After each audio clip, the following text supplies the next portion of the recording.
ఇటు పార్టీ ఎటువంటి ఆగ్రహాన్ని వ్యక్తం చేయడం జరిగింది, మరీ ముఖ్యంగా ఎటువంటి యాక్షన్లోకి దిగింది టీడీపీ హైకమాండ్? సత్యం, మనం ఇందాక కూడా చాలా క్లియర్ గా మాట్లాడుకుంటున్నాం. పుట్టా మహేష్ వ్యవహారం మీద పార్టీ సీరియస్ గా దృష్టి పెట్టింది. ఈ వ్యవహారం మీద నివేదిక కూడా తెప్పించుకుంది. ఉదయం నుంచి ఇంటెలిజెన్స్ నివేదిక కూడా మరి అది మాట్లాడుకున్న కాసేపటి క్రితమే ముఖ్యమంత్రి క్లియర్ గా ఆదేశాలు క్లియర్ చేశారు.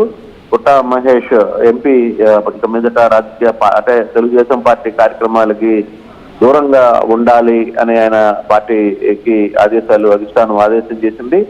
ఘటనపై ఏం జరిగిందో పూర్తి వివరణ ఆయనకి ముందు నోటీసులు ఇవ్వాలని పార్టీ రాష్ట్ర అధ్యక్షుడు పల్లా శ్రీనివాస్ కూడా చంద్రబాబు ఆదేశం చేశారు.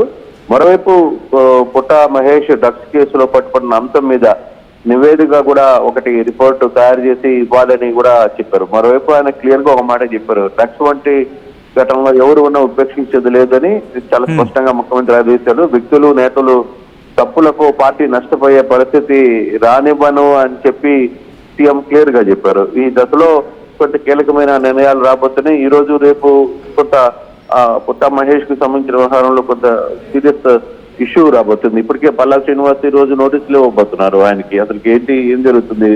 అట్ ద సేమ్ టైం పూర్తిగా కూడా అసలు నివేదిక అంటే పార్టీ పూర్తిగా ఏం జరిగింది, వీళ్ళు ఎప్పటి నుంచి హైదరాబాద్ లో వ్యవహారాలు నడుపుతున్నారు, ఏం జరిగింది, అదొక రిపోర్ట్ ఇవ్వబోతున్నారు.